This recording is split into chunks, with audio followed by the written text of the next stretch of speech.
Morning, everyone. Services will be beginning within the next 5 minutes. We just kindly ask for this time to silence your phones or just to turn them off so they don't interrupt today's eulogies. We will be having a procession afterwards over to Sharon Memorial Park. So if you are planning on going, we just kindly ask to make your way back to your cars after services. Thank you.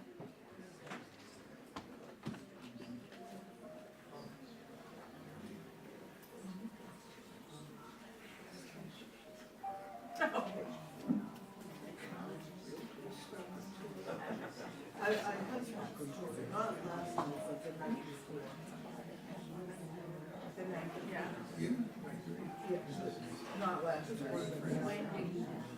She's not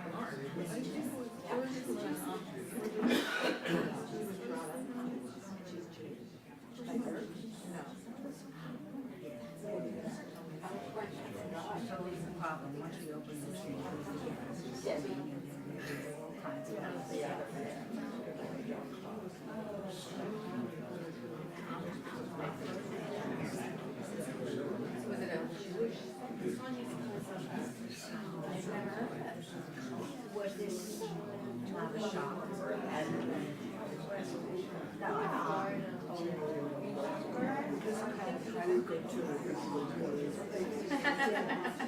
You should walk around with signs that discount 50% of what we say.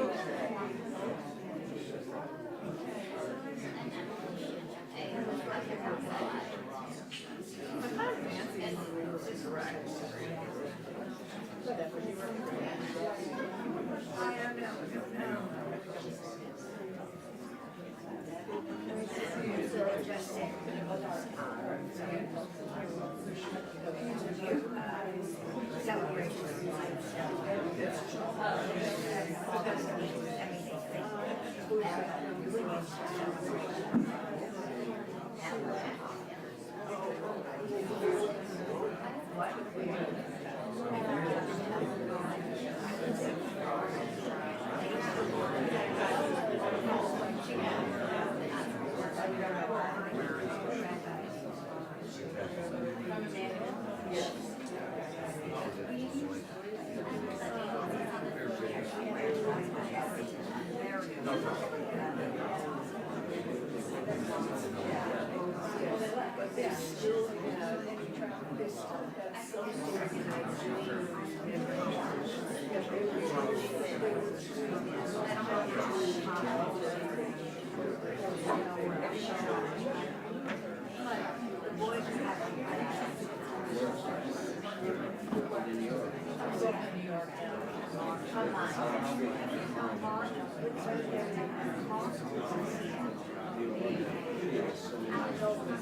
I told Connie after we toured, I told Connie she had to get to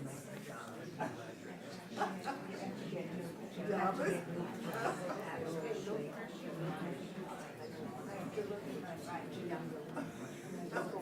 Get them online.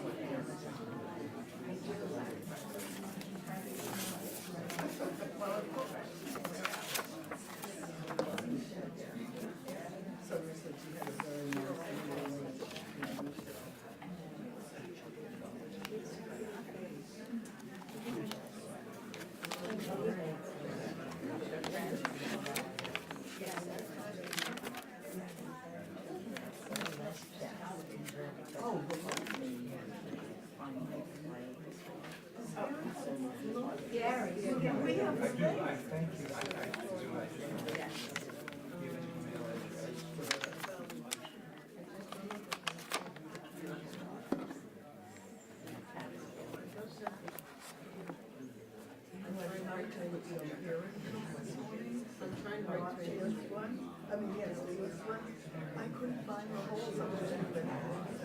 Whereas I don't do Yes.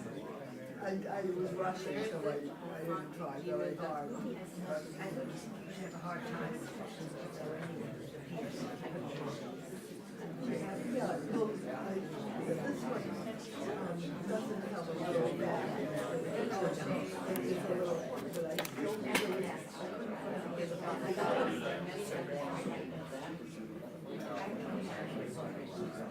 So what do you do? You know what you do?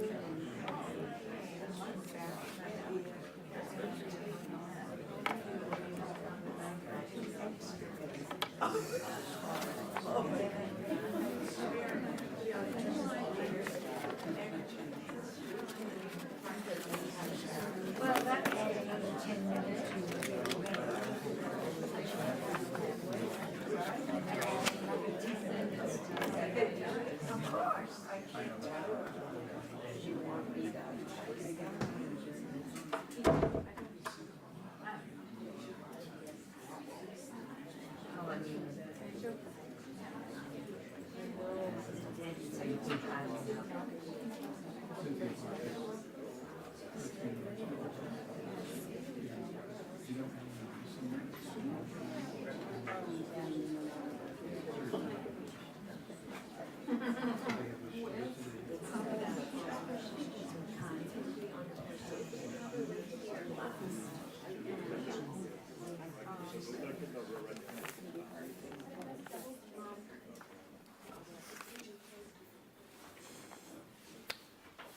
Friends, while we are waiting for the family to come into the room,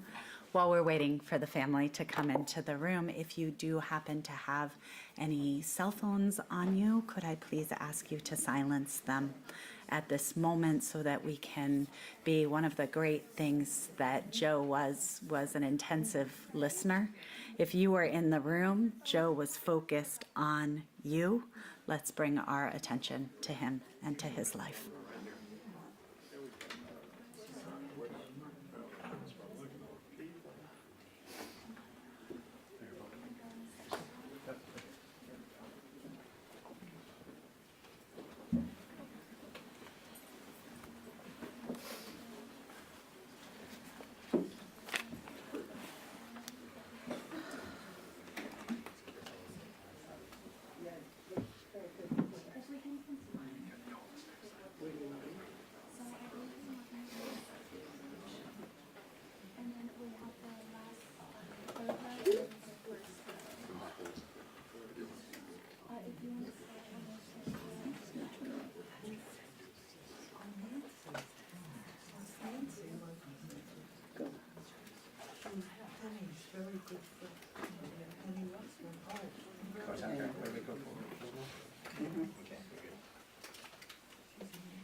The words of Psalm 23 speak of a lifetime of good deeds, a lifetime where one's cup runs over.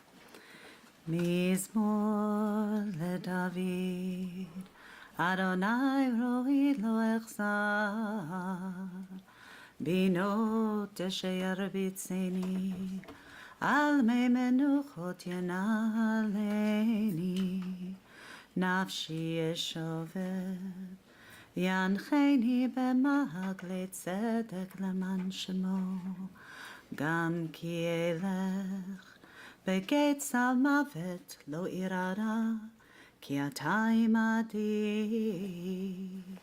shivtecha umishantecha hema yenachamuni, ta'aroch lefanai shulchan, neged sorerai, dishanta b'shemen roshi, kosi revaya, ach tov v'chesed yodefuni, kol yemei chayai, v'shavti b'vet Adonai, le'orech yamim. Let's read together in English. The Lord is my shepherd, I shall not want. He maketh me to lie down in green pastures. He leadeth me beside the still waters. He restoreth my soul. He guideth me in straight paths for his name's sake. Yea, though I walk through the valley of the shadow of death, I will fear no evil, for thou art with me. Thy rod and thy staff, they comfort me. Thou preparest a table before me in the presence of mine enemies. Thou hast anointed my head with oil. My cup runneth over. Surely goodness and mercy shall follow me all the days of my life, and I shall dwell in the house of the Lord forever. Joe made such a huge impact on our community here in Boston, on our Temple Emmanuel community, on our greater Jewish community, and through his children and grandchildren and the love that he planted out to the Atlanta community together with you, Sonia, and out into the world. And so it is an honor right now to call up those who knew him so deeply as the Father who shaped their souls. I'm going to call up first David, and then Peter and Miriam.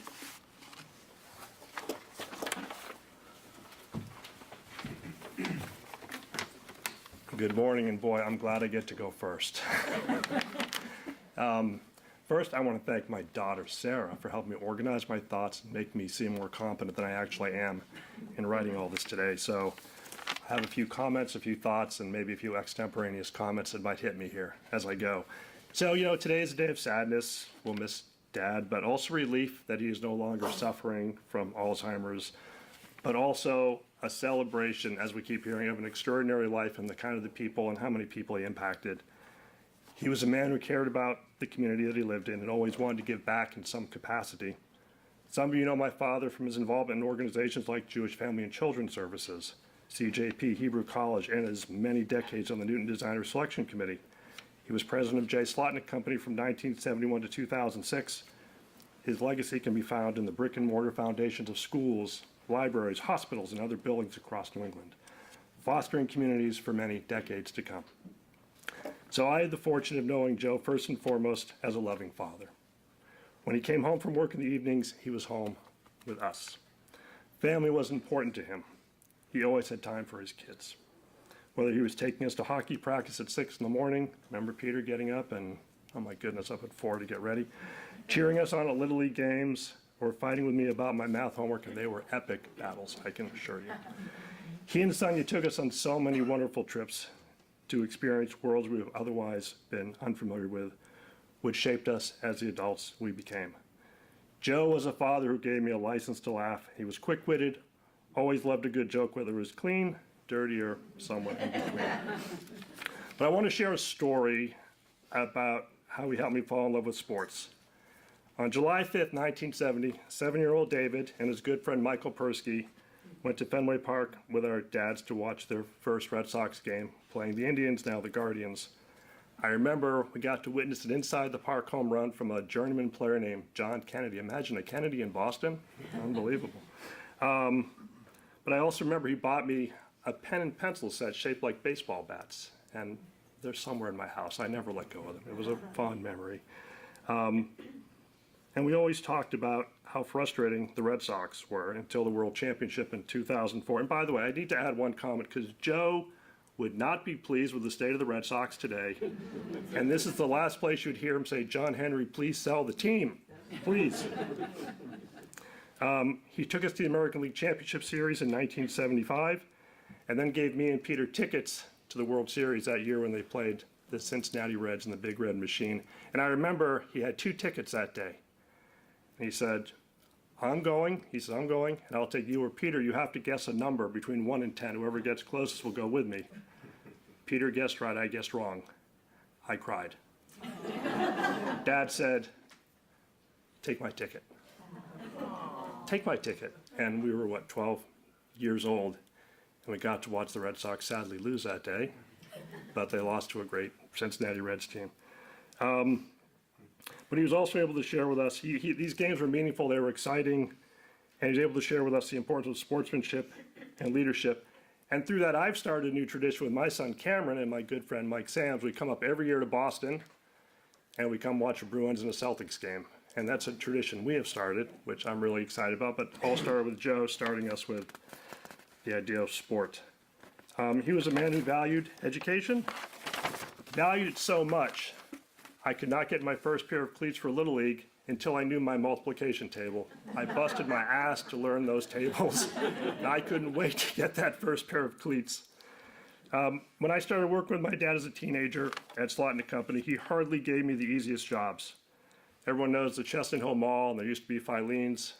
So Slotnick Company had a project to add the 3rd story to Filene's. And they had the new superstructure on, and it was summertime, and there was a metal roof, and he said, now we're going to scrape the old roof off. So it was kind of like being in a salt box, and we were sweating our butts off every single day. But he also, it was, he understood, he respected the value of work, and he made sure I did as well. Nothing was handed out to us. You earned it. It wasn't just given to you. After college and several years of working in Chicago and Los Angeles, where I also met my wife, I returned to Boston to join Joe and Slotnick Company. We learned a lot from him. It wasn't always easy at the end, but he also helped me steady the course. And he also fully respected my decision to move to Atlanta to join partnership with my brother Peter. It was one of the hardest conversations I was going to have with him. But he did it with grace. He said, I wish you the best. And he was always so proud of the impact of what we have accomplished with our company renewal and later Alair and what we've done in the Southeast. These accomplishments were ultimately because Dad imparted the importance of leadership within the community in a deeply personal way. I have led several organizations. I still sit on multiple boards because I was raised by a man who made sure I knew that it was important to build a community to take pride in. There is no greater phrase to describe Joe's impact to me than the door of a door. He was a man who taught me to value leaving things better than I found them. I'll miss you.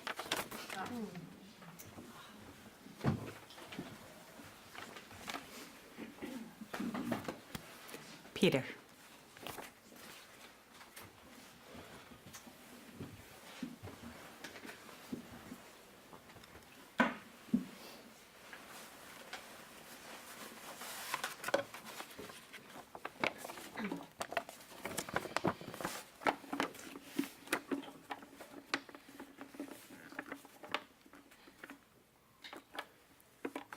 Is there some Kleenex up here? Right there. Thank you.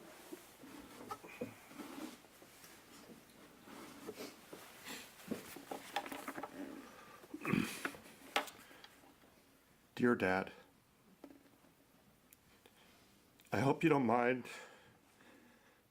that I'm reading this letter to you out loud in front of so many family and friends who are here today because they loved you and they loved the family you built over these past 92 years. You were a builder in so many ways. And by the way, Dad, I checked out the coffin and the workmanship on it. It's some really nice joinery. You would definitely be pleased. I'm not kidding, I did. When you and Mom moved to Atlanta, I think it was about 4 years ago, but time seems blurry to me. But you know that David will set the record straight if my facts are off. He's got that incredible time sequence memory from you. It was a difficult moment for all of us when you left your beloved Boston. It was the same year that beautiful Isabel died.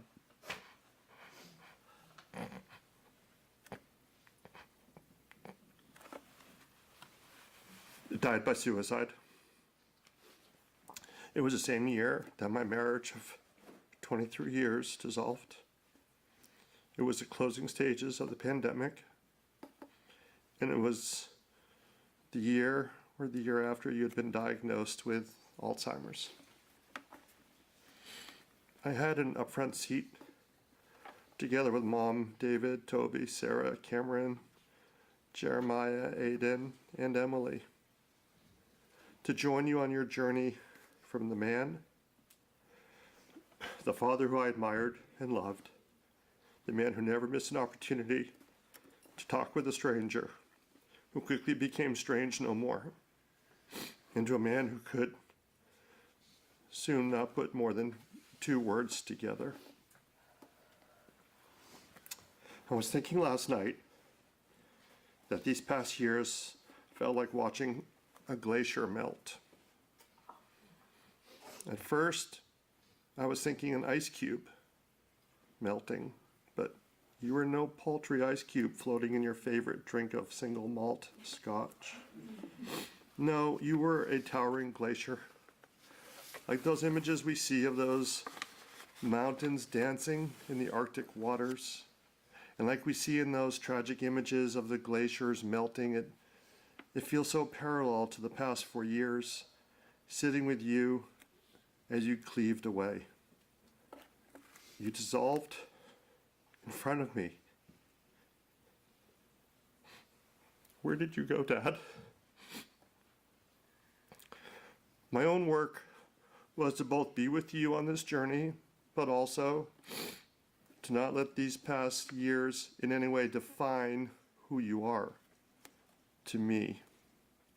These past years sometimes feel like the only years, but they are not. Because the love of Matthew instilled in me, let me share that I did do a quick calculation. 4 years out of 92 years, That's only 4.34% of your life.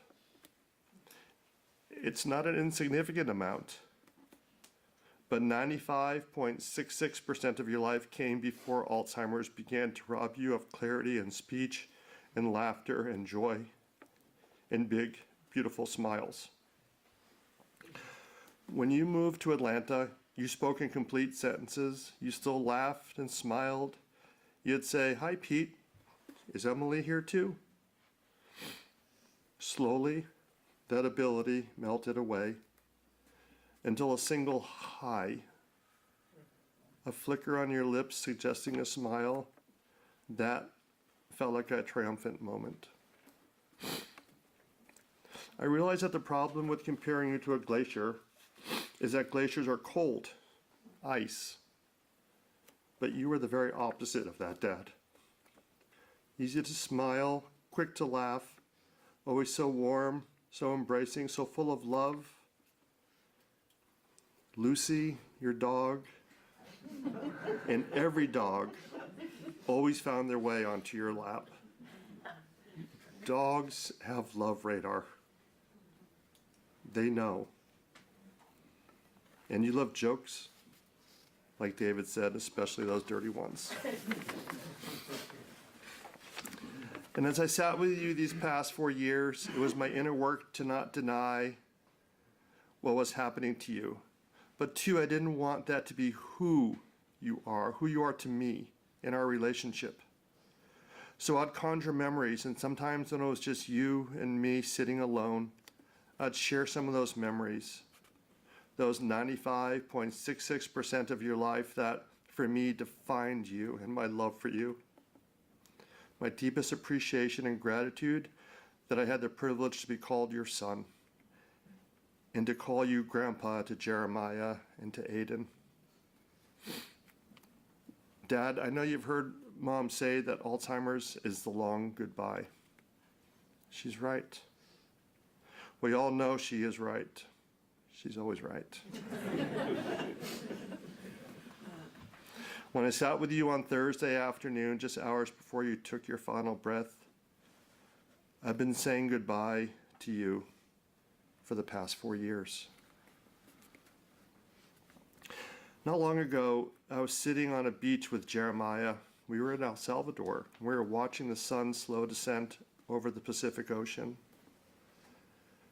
You know that moment when the blaze of orange, that perfectly round ball of burning life that first touches the sea, and then it seems to speed up as it drops faster and further behind the wall of water, that line of the horizon until the shape completely disappears? That's what it has felt like these past years. Where did you go, Dad? I am your son, but you were my son. And you slowly disappeared in front of me below the horizon. But that was just your final act. How about all that blaze that came before, and the afterglow, the sunset that paints the sky in brilliant shades of orange? That's what I always wanted to bring when I sat with you, because I didn't want to forget. The truth is, I was afraid that I'd forget about the other 95.66% of your life and only remember these past 4.34%. And that's why I'd share my memories with you when we sat together in the quiet of your room. And one of those memories I kept sharing with you, so it's when I was 23. It was in the fall. I just graduated from Michigan that spring and was now back at home after that 100 days of riding my bike from San Francisco. The map led me back to Newton, but I was lost. I was struggling to find myself on my own map. It was already September, sweatshirt weather in Boston, and you offered me a father-son trip, just you and me, to go back up to Maine, to Packard's Camp on Sebec Lake. That magical fish camp, that place of endless pine tree forests and star-filled skies that you had discovered way up north, when you were building the hospital in northern Maine, the Dover Foxcroft Hospital. Maybe one of your favorite projects ever, I don't know, but I think it was. You spent so much time up there. It was a 6-hour drive from here due north, and you grew to deeply love that corner of New England, the people, the culture, the ruggedness. And when we were kids, you'd take David and me up to Packard's Camp for those 4 or 5 day fishing trips. First stopping in Newton Center at Star Market to load up on the food, and you'd let us buy the Oreos and the Lucky Charms, those forbidden foods that we weren't supposed to tell Mom about. Now she knows. Up at Packard's Camp, sleeping in the rustic wooden cabin, would go out on Lake Sebec all day long with our fishing gear and peanut butter and jelly sandwiches in those old aluminum boats with the 6 horsepower noisy engines. Would fish all day for smallmouth bass. You taught us how to fish and how to clean the fish on the dock, and would cook what we caught each day. As a kid, I loved those days, and when I was lost in my soul, you took me back there. This time it was just you and me. And we did something we had never done before. Old Jerry Packard, he told us about the 2 buttermilk ponds, roadless and isolated by the thick Maine forests. He told us we could only get there by beaching our boat and hiking in, and that he had dragged a canoe over there years prior, that we would find it tied up to a tree on First Buttermilk Pond. And we could go even deeper into the wilderness, drag the canoe to Second Buttermilk Pond. And we did. He said we could camp out there, and he offered us a tent and sleeping bags. I don't think you had ever done sleep on the ground wilderness camping before, Dad, especially not in the fall cold of northern Maine. But you knew it was my jam. And you saw me light up when Jerry told us about it, and you didn't hesitate to agree. I think you knew that that's what I needed most. Just you and me out there. You gave me a compass so I could discover my place on my map. Alone, just you and me at the Holbrook indicator, I could pull up the memories, Dad. All that sunshine as we paddled that old canoe along the shores of Buttermilk Pond, popping the shores with your favorite MEP spinners, prodding for bites from the lurking bass, those sad wailing songs of the loons, and that night of the stars above and the campfire that warmed our hands and our hearts.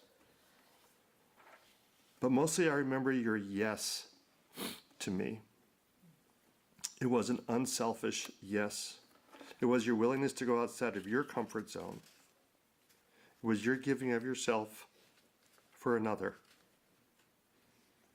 I got to be the lucky recipient of your generous soul. You were so well known and respected for how much you gave back to your community.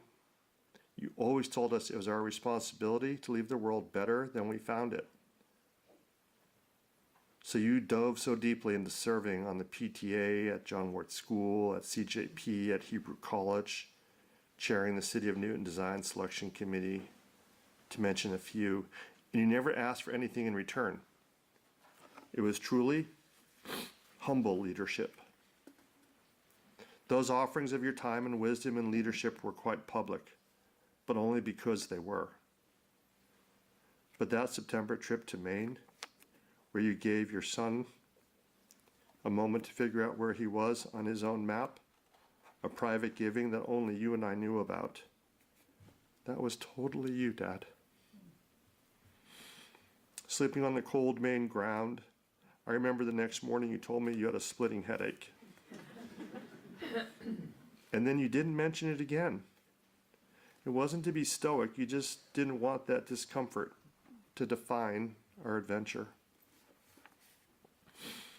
That's how I felt, Dad, as we sat together in your final years. I didn't want your 4.34% of your life to define you. You truly modeled a life well lived. Today I want to celebrate your life. I shed a lot of tears while I was writing this, and I shed a lot of tears these past 4 years. And I feel like I've already used up so much of my sadness. But maybe sadness is infinite, but I hope not. Alzheimer's was the tragedy, the deepest sadness. Your death is not. I actually feel a sense of relief. You told me you never wanted to go out through the dark Alzheimer's tunnel. So I believe in my heart that you too feel relief. Dad, do you remember when I told you about how I was keeping a gratitude journal to help me heal from my divorce? And I started sharing with you back in Decatur about why I'm grateful for you. So I want to end this letter to you by sharing a few of those reasons why I am blessed to be your son. I'm grateful for your incredible ability to leave work at work, to be where your shoes are. So when you were home, you were present with us all, not distracted. When I struggled myself with that over the years as a business owner like you, I would conjure those memories, your joy and love of us all on Park Avenue. You were where you stood, there in the deepest sense. Even as a little kid, I loved getting under your long overcoat after work like a tent, feeling your warmth, and you always hugged me. I'm grateful that you taught me right from wrong, the little things like returning money when the cashier gave you too much change. The old days when people used cash and there was no scanners and electronics to do the math, but you always did the math in your head. You wanted us kids to know that you could have walked away with extra money, but you did the invisible right thing. I'm grateful for your sense of tradition. You literally walked your talk. When your father died, you walked to Shoal every single morning for the first year to say your side for him, no matter how freezing and cold it was outside at 6 a.m. in January. In traditions of Shabbos family dinners that lasted hours, you're reciting Kiddush, in the tradition of you sticking your hand out the window on those winter trips to the vineyard, and always declaring how much warmer it was as we rolled off the ferry in Vineyard Haven. I'm grateful for showing me that people are wonderful, that talking to a stranger in line at the movies or at Star Market is fun and joyful, and anyone can become your friend if you open the door a little and let them in. I'm grateful for showing me that family deeply and truly matters. You provided so generously for us all. We never lacked for anything, especially love. I'm grateful for teaching me how to work, the joys of a job well done, to be able to step back from a finished project even years later and say with pride, we built that hospital. In the stories at the dinner table of business success and business failures, lessons learned over Mom's incredible cooking. I'm grateful that you could accept my wanderlust. And when I was off the grid in those pre-internet and pre-cell phone years in Europe or Asia or Africa or Alaska, you could be reassuring presence for Mom. And by the way, Dad, if my boys ever pulled that crap with me, I don't think I'd be as kind to them as you were to me. Where's Jeremiah?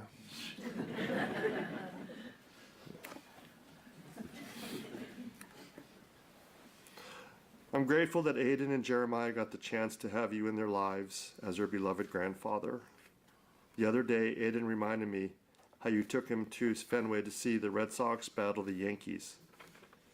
Every Sox fan's dream. I think you were already 85, and Fenway was certainly not built for the elderly. But it mattered to you to support your grandkids, to support their passions. Aiden recalled it with such vivid details, so appreciative. He'll still tell you what the score was and who got the hits. I'm grateful that you taught me love and deep respect for being Jewish and our incredible Jewish heritage, and a deep love for Israel and the Jewish people. I'm grateful that you and Mom came to visit me in Israel, and when I told you I wasn't going back to college, you pushed me to do so, finishing what I started. And now I'm finished. You will always live in my heart, Dad. Love, your son, Peter.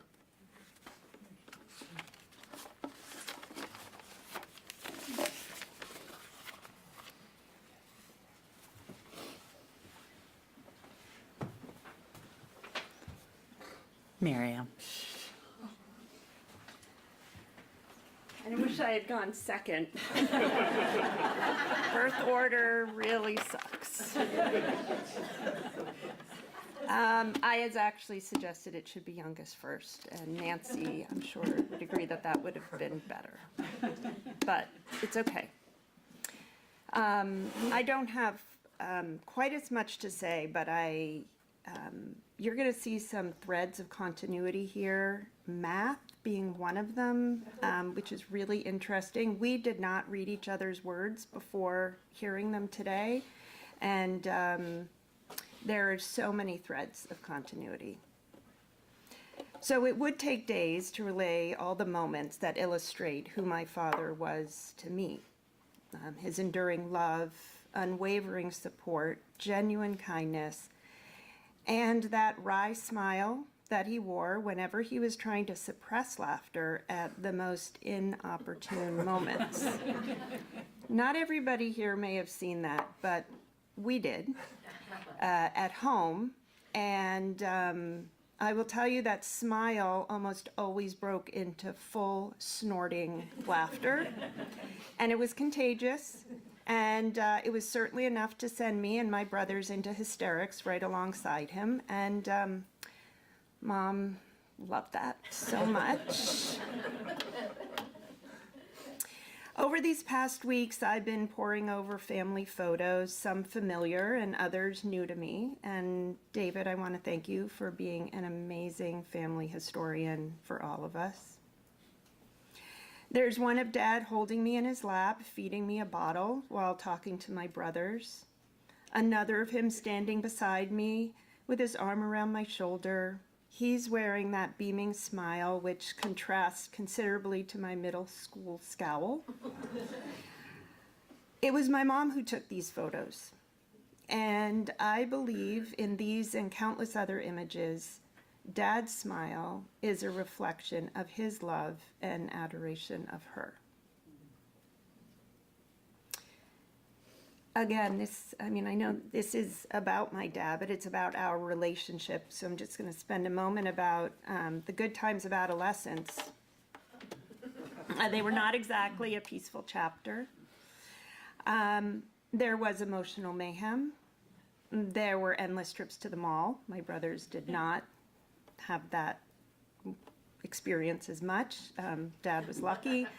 And there was math homework, so much math homework.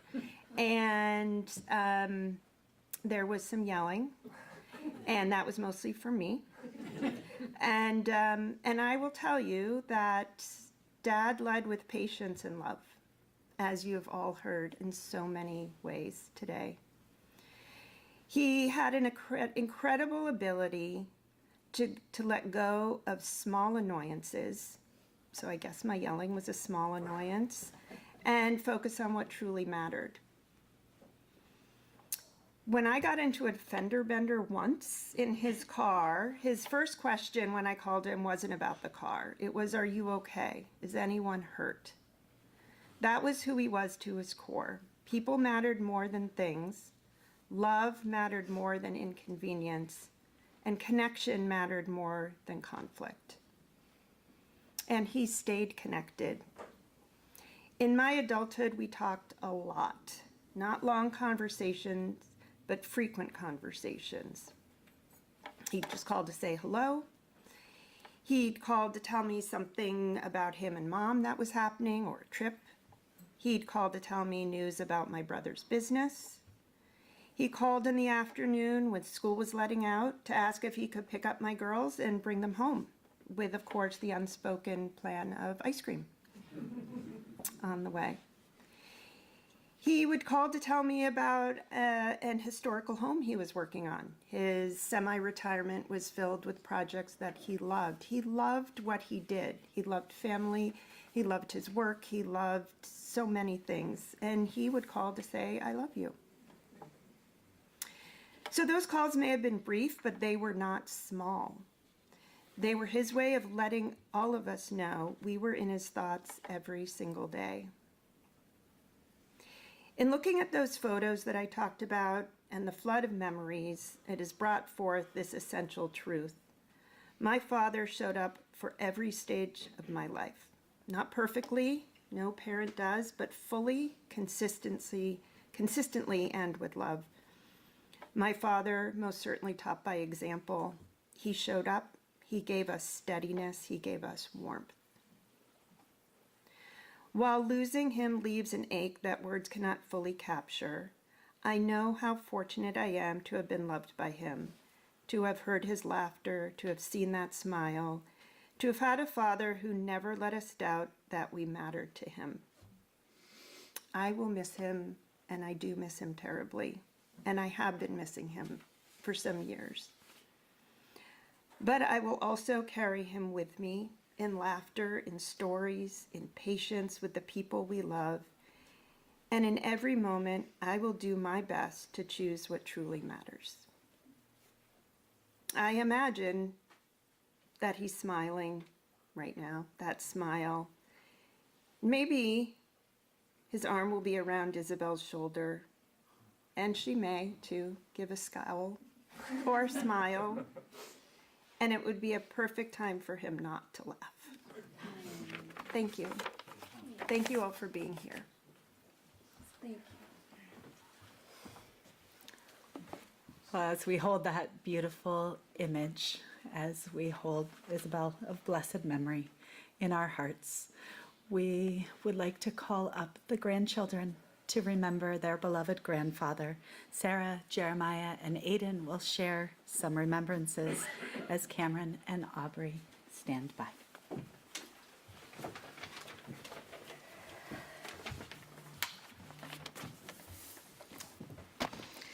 Hi, everyone.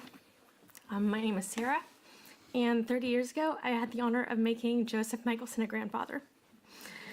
He has been an active presence in my life for as long as I can remember, and I'll carry his spirit and memory with me for the remainder of my days. Some of my earliest memories were visiting the J. Slotnick Company, where he worked with my dad. I remember marveling at how cosmically huge it all felt, and how exciting it was that my grandfather was in charge of it all. I don't want to lie and say that I, at my very young age, understood all the intricacies involved in what my grandfather had devoted his life to, or respected the intelligence and skill required to literally raise buildings.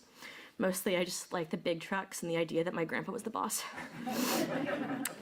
But as I've grown older, I have realized how unbelievably lucky I am to owe a part of myself to Joe Michelson, and how wonderful it was for our lives to have intersected for so long. Every summer between 4th grade and 7th grade, my brother and I flew up from our home in Atlanta to spend 2 weeks with our grandparents in Newton and attend Chestnut Hill Creative Arts and Sports Camp. Grandpa would drive us to camp every morning and pick us up every afternoon, and as part of that wonderful 2 weeks of pure enablement, would often take us to the bakery on the way home. Many evenings, we would go to Joe's favorite ice cream parlor, Cabot's, which I think he would be pleased to know is still around. I looked forward to my time with my grandparents in Boston every year, and it is because of a class I took at Chestnut Hill that I have found myself doing costuming and makeup in a semi-professional capacity as an adult. I remember one year my camp movie-making class was making a camp-related parody of Home Alone, and I was playing the analog to Catherine O'Hara's character. As you may imagine, my height made it a challenge to sell the illusion that I was a fellow camper's mother. My grandfather let me borrow his sneakers, which I stuffed with paper to try and give me a little extra height for the camera. I ended up looking like a small child with huge feet. but it was Joe's way to let me figure that out for myself. My grandfather was always one to lead with curiosity and questions. If there's one phrase I can hear him say clearly in my mind, it's this: "What do you think of that?"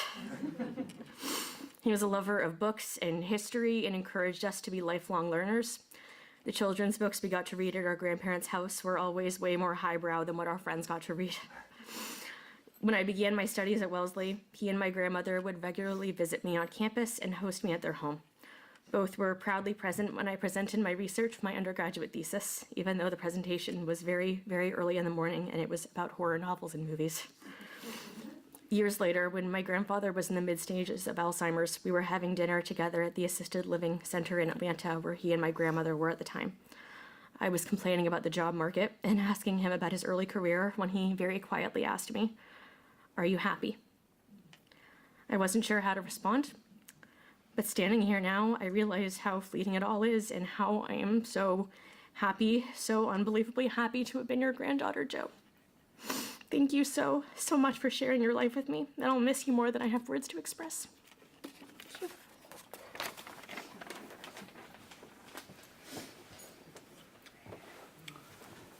Well, already laughing. Well, following all of that up from a major who went to so many universities and so much education to someone who did not go to any college, this should be fun. So bear tight, but I'm gonna speak from my heart. Something I think Grandpa Joe would have really loved to hear. So I want to share a few memories I have, a few initial memories. And there's a common theme I'm hearing from all of us so far is how much family mattered to him, how much community mattered, and how much being your individual self mattered. When I would come up almost every summer, a few times a year. When I was 10 years old or so, we were driving around, and he was always pointing out the different buildings and structures that his company built. And there was one that always stood out to me. The first time he mentioned it, we drove by a lake. And he said, "You see this lake? You see this reservoir? We built a roof over it." And I was 10. I said to myself, how? It's a lake. How do you build a roof over a lake? And he said something along the lines of, when you have the people around you, you can make anything happen. And that goes back to truly who he was as a person, of family and friends, and being yourself, making things happen. The second is after my bar mitzvah and Cameron's bar mitzvah, we went to Israel. Grandma and Grandpa took us there for 2 weeks. Absolutely incredible trip. And we had a massive surprise at the wall in Jerusalem, which was a secondary bar mitzvah that we had no idea about until it happened. And goes back to tradition of who he was. Now at the end of the trip, I don't know if he ever knew about this, but now, happy to let him know. The very last night, we were in, I believe it was a kibbutz or a small hotel. Somehow, somewhere, Cameron and I, we found chocolate cake. We were 14, 15 around there. It was a lot of chocolate cake, a lot of orange juice. On the TV was Arthur, in Hebrew. Our flight the next day was sometime around 10, 11 a.m. Of course, being ourselves, we were up till 6 a.m. eating chocolate cake. Such a core memory that never would have happened if it was not for Grandpa Joe and who he was, and tradition of bringing us together after such a ceremony that Cameron and I went through. So those are two main memories I just want to share of truly, again, who Grandpa Joe was and the impact he's had on all of our lives. Thank you.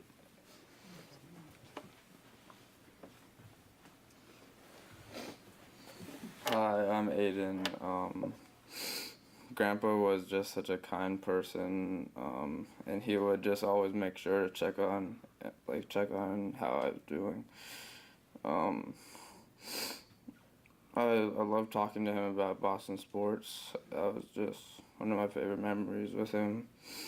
I remember that Grandma and Grandpa would always get the Boston Globe newspaper, and I would always ask to flip to the sports section, and we would just have great conversations about Boston sports.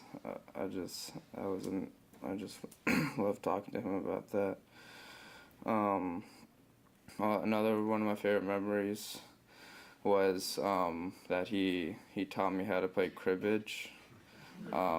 Every time we got together, our families got together, we would always play, and he would just teach me how to play. And cribbage was definitely a strategic game, but he was the best teacher I could ever ask for it.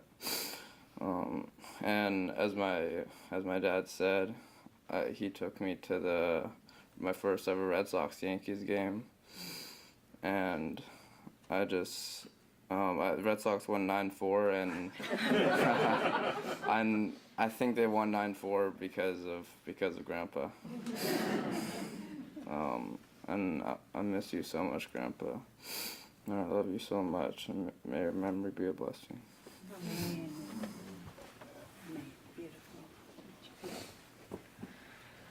Beautiful.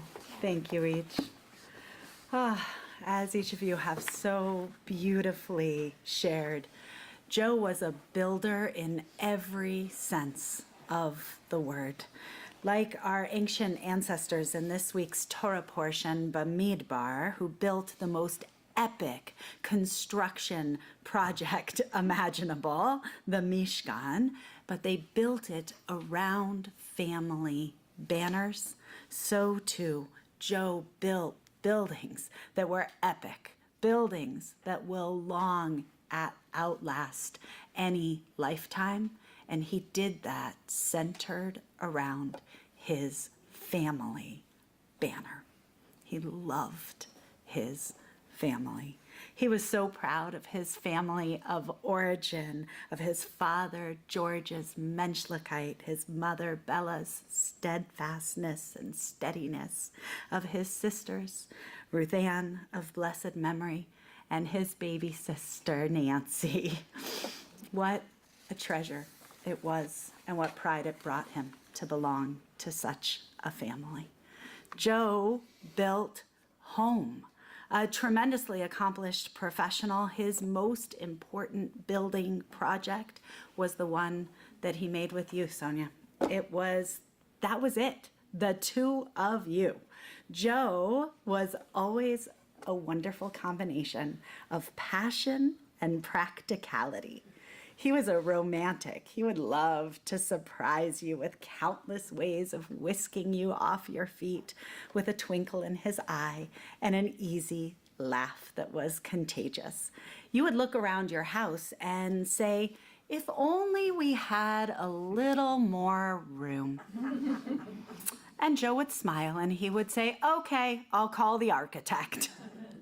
Pretty soon, that somehow became 17 renovations. The house kept growing because his heart was always growing to make room for you and the life that the two of you were building together. Life of joy and blessing and people and experiences. On holidays and ordinary days alike, 95 Park Avenue was full. There was never a question if there was room for anyone else around the table. There was always room for one more. Speaking to the folks in shul this weekend, the one thing that came up again and again was how clear it was to each and every one of them how much Joe adored you. You had a partnership for the ages. Together, you built not only a beautiful home, but a family banner strong enough to gather generations under it. filled with pride to be your descendants.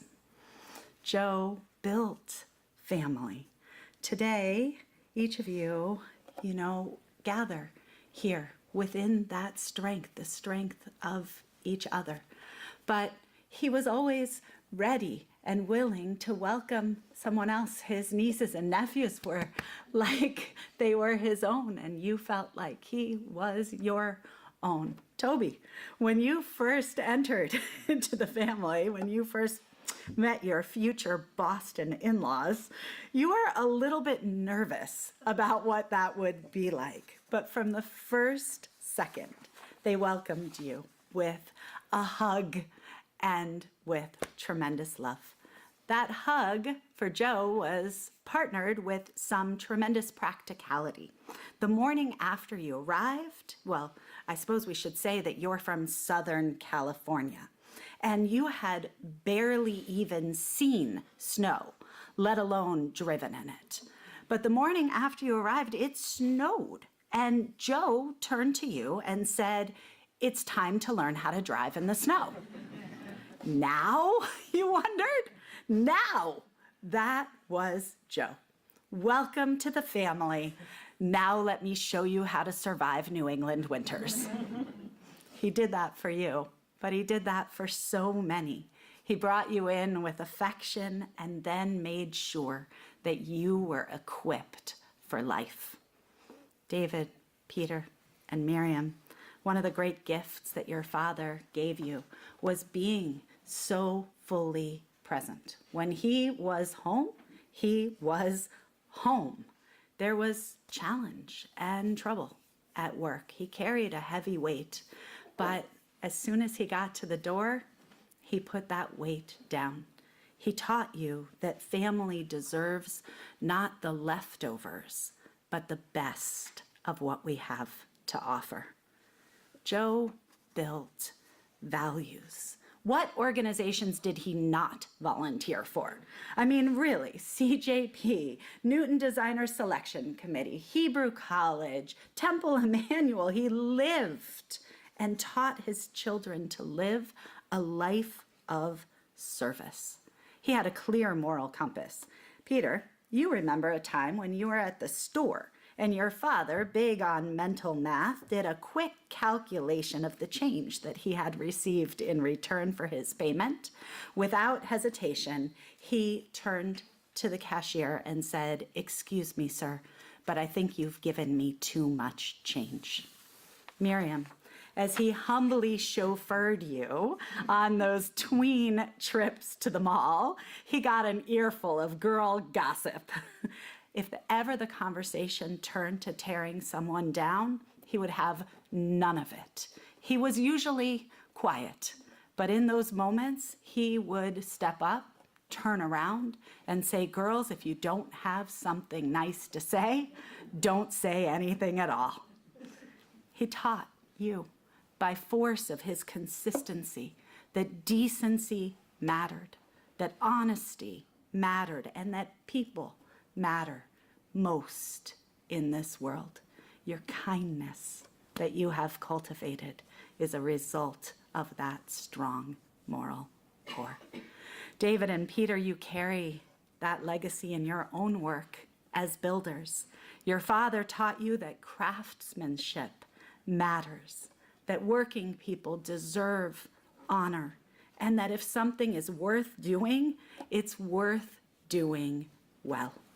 The buildings that he made still stand, but so does the work ethic with which he built them, a work ethic that lives on in you.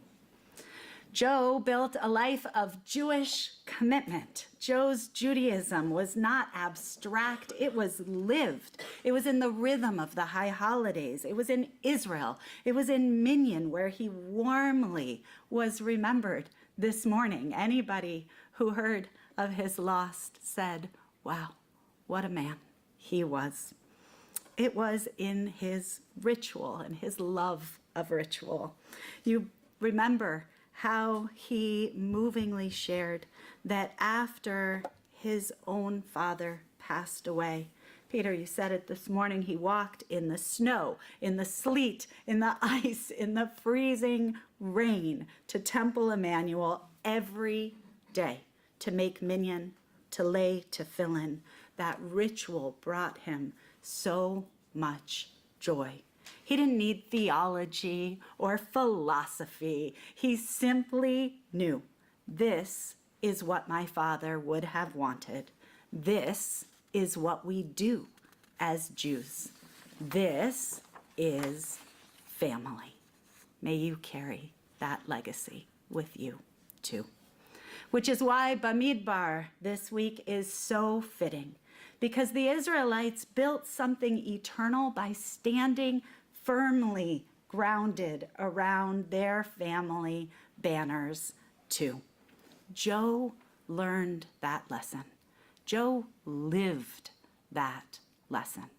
And Joe passed that lesson on to each and every one of you. To you here today, you are the banner that he raised. You are the love, the pride, the laughter, and the joy that carry his life forward. May you carry it with pride, now and always. We rise.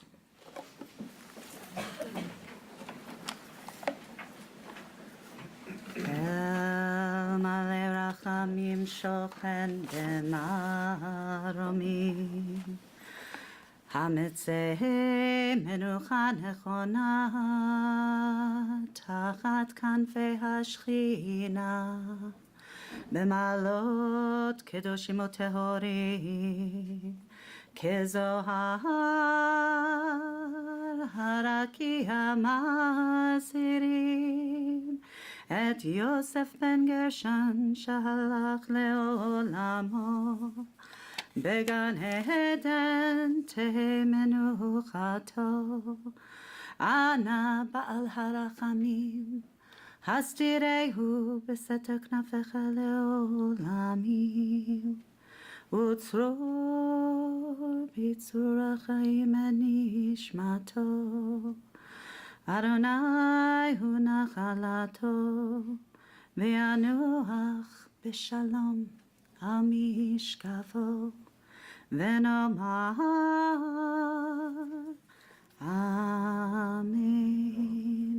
O God, exalted and full of compassion, grant perfect peace in your sheltering presence among the holy and the pure, to the holy and pure soul of Joseph Slotnick Michelson, who has gone on to his eternal home. Master of mercy, we beseech you to remember all of the extraordinary deeds that he performed in the land of the living. May his soul thus be bound up in the bonds of life eternal. God is his portion. May he rest now and always at peace. And for this we say, Amen. Friends, we are going to follow out in royal procession to lay Joe to rest with our loving hands. If you can join us in that procession, please do go out to your cars in a moment with us. And if you cannot, please do take note of the Shiva times in the pamphlet that you have and come and share your memories and your stories. Friends, Sonia began the Joe show, and the idea of telling stories about who you are helps us to learn what matters. I want to invite you, if you're coming out to the cemetery with us, to think of your Joe memories and perhaps offer some when we arrive at the graveside. Pallbearers, please.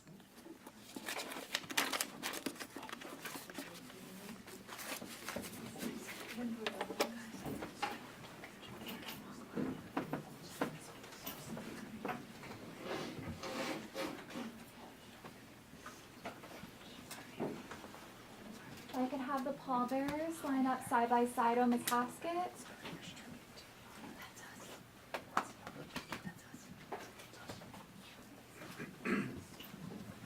You guys move up some so we can get around.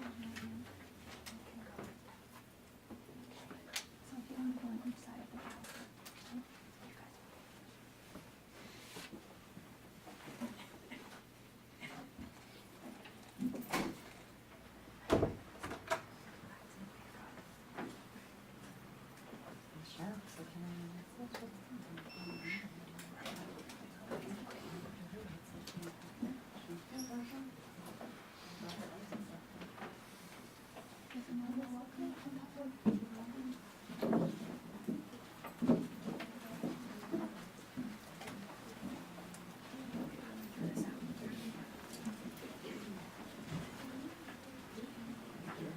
At this time, if everyone can make your way back to your vehicles, we'll be going into procession to Sharon Memorial Park, which is 40 Dedham Street.